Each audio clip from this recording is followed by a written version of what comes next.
Assalamualaikum warahmatullahi wabarakatuh. Pemirsa Ahlana kembali lagi, dan di segmen ini seperti biasa kita akan melakukan video call. Kali ini sudah ada Mbak Zahra yang berada di Bandar Lampung. Mbak Zahra, Assalamualaikum. Waalaikumsalam, Mbak. Sehat? Alhamdulillah. Alhamdulillah. Mbak Zahra kayaknya mau ada sesuatu yang langsung mau diceritakan sama Syekh Ahmad Al-Misri. Silahkan Mbak Zahra. Baik, sebelumnya Assalamualaikum, Syekh. Waalaikumsalam warahmatullahi wabarakatuh. Ya, jadi dari kecil ya, saya bisa dibilang, orang-orang bilang biasanya indigo gitu ya. Setiap hari biasa berinteraksi dengan makhluk-makhluk gaib. Bahkan punya teman gitu dari kecil, punya teman gaib anak kecil. Kemudian setiap ada melihat orang-orang yang baru gitu, kayak penasaran. Jiwa pengen meramal gitu. Kalau ngelihat orang baru pengen ngeramal, ini orangnya seperti apa. Ada sendiri, padahal sebenarnya nggak ada pikiran itu, tapi setiap bertemu dengan orang-orang baru selalu berpikir dia ini kayak gimana ya orangnya, dan itu otomatis kayak langsung tahu gitu.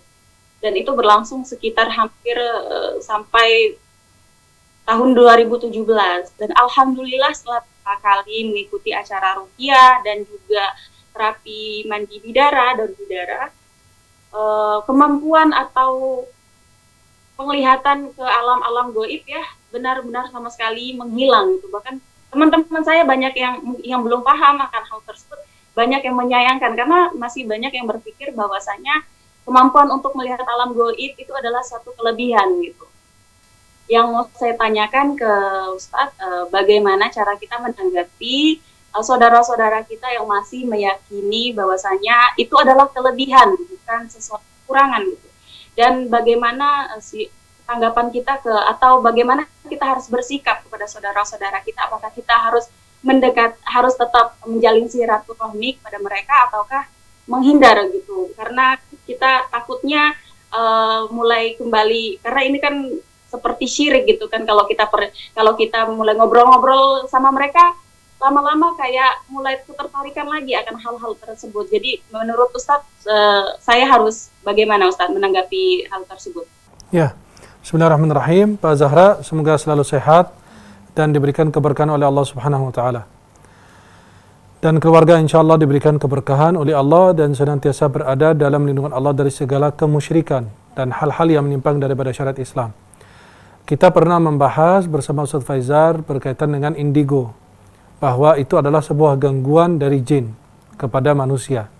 Ya, itu sesuatu yang tidak normal yang mengganggu manusia sehingga mereka bisa melihat hal-hal demikian.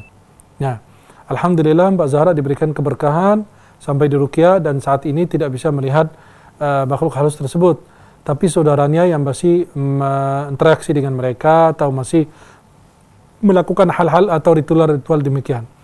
Itulah sebuah kemusyrikan yang kita tidak boleh Mbak Zahra menjauhi dari mereka. Tetapi Mbak Zahra ini mendekat kepada mereka karena mereka sangat membutuhkan nasihat. Mereka sangat membutuhkan bimbingan pada saat ini karena mereka berada di jalan yang tidak ridha Allah Subhanahu wa taala.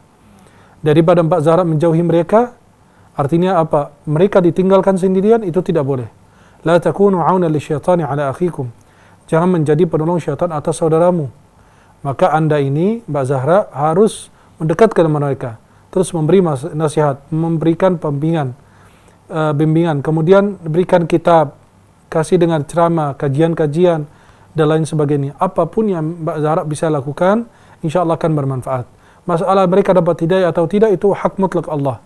Yang penting kita nahnu du'a walasna huda. Kami hanya da'i, mengajak kepada kebaikan, menerangkan kebaikan, ya, tetapi bukan hadi, memberi petunjuk kepada orang-orang lain.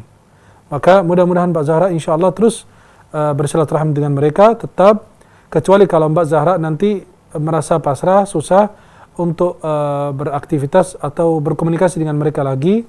Kalau melihat mudarat lebih besar, berarti Anda menjauh.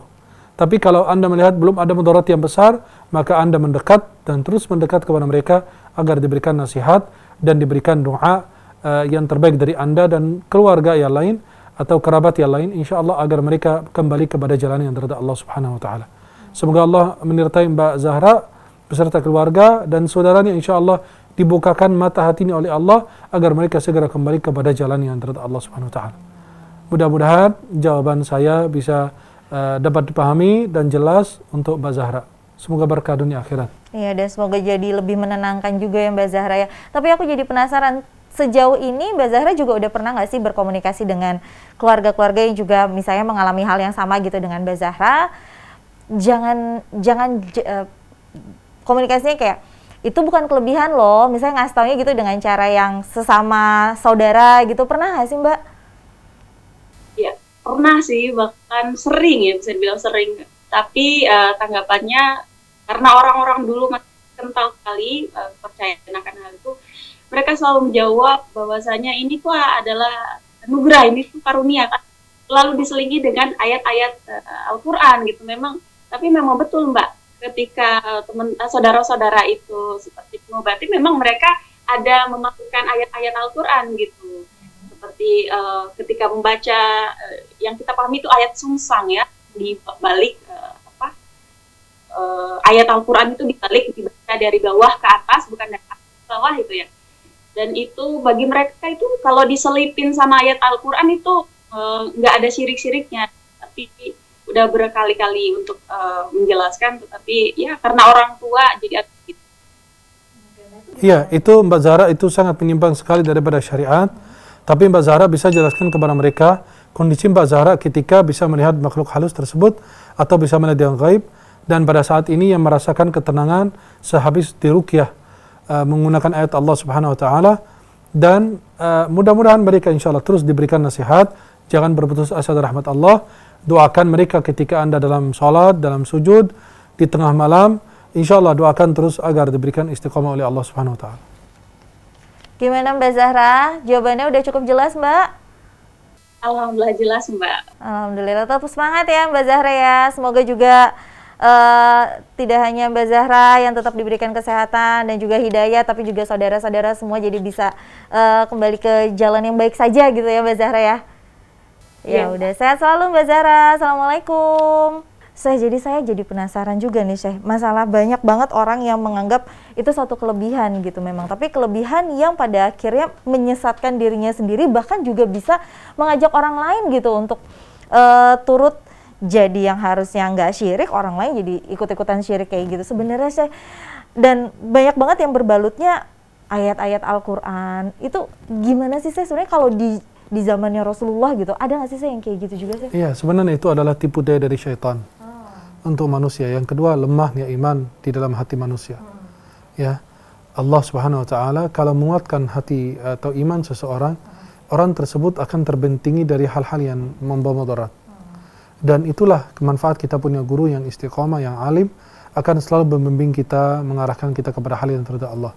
Daripada kita punya guru yang tidak jelas pelajarnya di mana, sama siapa, dan ilmu yang dia pelajari itu akan menyesatkan kita. Maka perlu sekali untuk kita meneliti guru-guru kita, kitab-kitab yang kita pelajari, dan doa-doa yang kita baca, zikir-zikir yang baca, agar tidak terjerumus di dalam kemusyrikan seperti yang kita baru dengar. Oke, jangan sampai kayak gitu juga ya. Ya udah, kalau kayak gitu nih, terima kasih juga nih untuk pemirsa Hasanah. Dan sekali lagi kalau misalnya pemirsa Hasanah masih ada pertanyaan-pertanyaan yang mengganjal dalam hati dan pengen ditanyain juga sama Syekh Ahmad Al-Misri, boleh langsung aja komen di Instagramnya kita @hasanah_t7. Nanti kalau misalnya ada pertanyaan yang memang bisa kita bacakan, saya akan bacakan. Atau kalau misalnya bisa saya video call langsung, kita bisa langsung video call. Jadi nanti pemirsa Hasanah bisa bertanya langsung sama Syekh. Kalau kayak gitu, ini nggak kerasa Syekh, kita udah di akhir penghujung juga. Terima kasih Syekh atas hari ini. Saya selalu Syekh, dan juga pemirsa juga Hasanat juga terima kasih telah menyaksikan kita. Kalau kayak gitu, saya Reni Risti pamit undur diri. Wassalamualaikum warahmatullahi wabarakatuh.